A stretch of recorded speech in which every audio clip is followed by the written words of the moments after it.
need it!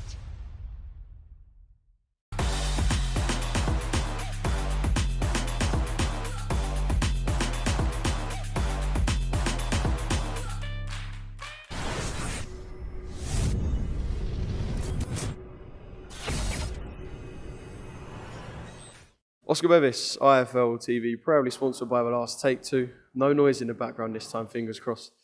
Ray Doyle joins me. Ray, Jason Cunningham defends his European title on Saturday night here in Telford. We've just had the press conference and, I'll repeat my first question again. As you were sitting up on that stage, I know you and Jason have always believed that things like this were going to happen, but you must just sit there and go, wow. You might think that, but no, I just think this is what we do, and I don't really get time to pinch myself and go like that, and I don't think you should pinch yourself. I think, it's nice and it's enjoyable, but if this is the path that you choose, then this is the path that you choose, and it comes with territory when you want something bad enough and you work hard enough to get them belts and stuff like that, then that's part and parcel of it. That's the way it goes. What can you put down to Jason's resurgence in these last... I know it's his third defence in 11, 12 months, but what can you put down to the resurgence of Jason since that loss to Michael Conlon? He were always good enough. People forget, like, he were always B-side as well. It were always like last-minute jobs or like not enough time to train to study an opponent. Like, not using that as excuses, but he's always been a tough kid as well, a very mentally resilient kid, not someone who'll just fold easy or anything like that. So it were always there.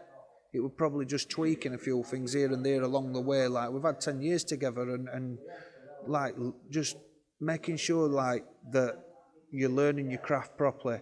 You have to go back and fine-tune a little bit here and there to get the finished article, and not being so hard on himself and not being so down if he's took a defeat. But you just have to you have to like ignore the trolls or naysayers or whatever. If you take a defeat, put it to the back of your mind and just stay 100% focused to elevate yourself to get you back in that position where I knew he were good enough to be, which is where he is now.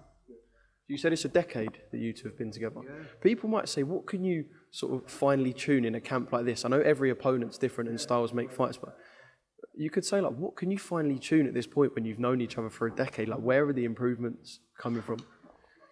It's, a good question, to be fair. That's probably on my side as well.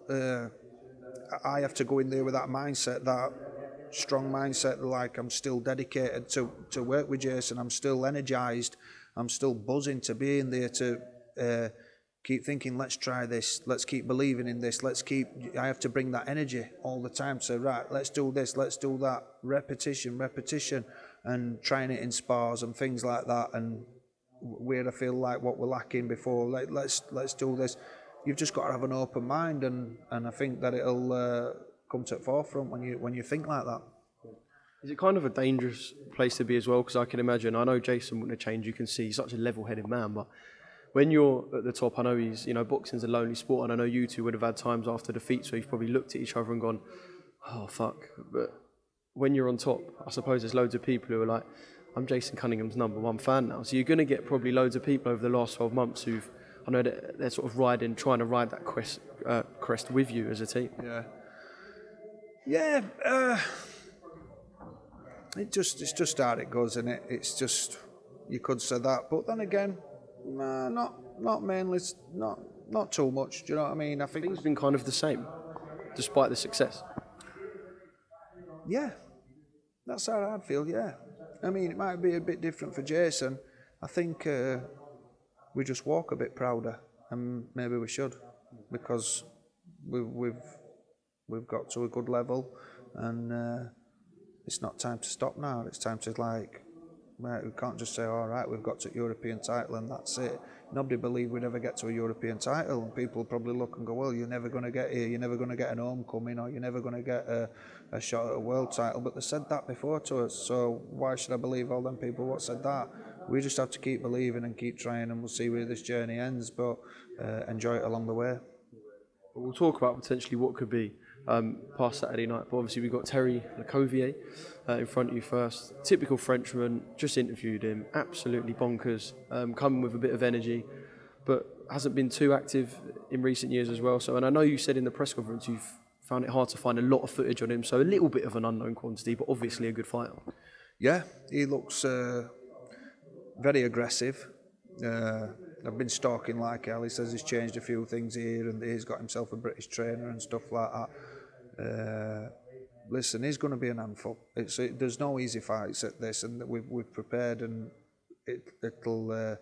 we've prepared 100% for a long, hard night. He's going to be swinging, throwing. He's not going to stop, and we've got to equally match that. Try and counter everything, expose his flaws, just like boxing is. So there's no corners cut from our side, and I very much doubt there's from his side. So I think fans are in for a good fight. Don't underestimate anybody, and yeah, it's a European title fight. It's a hard fight. There's a lot at stake. And like I said, it'll be tunnel vision for Saturday. But when it's one of them stories that it just keeps going and going, I know there'll be people, and boxing fans are kind of impatient as well. There will be people, the second the bell rings, if Jason, God willing, is to win on Saturday, the second the bell rings going, what's next? And it must be something that is in the back of your mind as a team, because I suppose you can use it as motivation more than anything else. Yeah, I get where they're coming from and this, that and other, but I don't really care about stories. I know, like, it sounds like I'm being thingy, but I just care that he wins. That's all I care about. This fight, that he wins this fight. And yeah, there's always like, where could he go next? Where could he go? Because, I mean, if you keep defending European at some point, you're going to get elevated to an higher level fight. Maybe, I don't really know where else you could go other than like an eliminator and then higher than, from a European level. But the story side of it, not really interested. I'm just more interested in that he wins on Saturday, and then let the story makers add to that.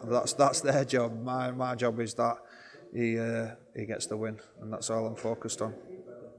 Brilliant. Thanks for giving me some of your time, Ray. Fingers crossed everything goes well, and we'd love to see Jason defend that European belt on Saturday night. And yeah, cheers, mate. Bye, mate. Bye.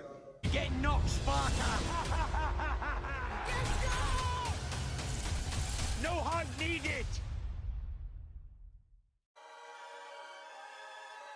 Welcome, Team Everlast, to the Team Everlast Fitness app.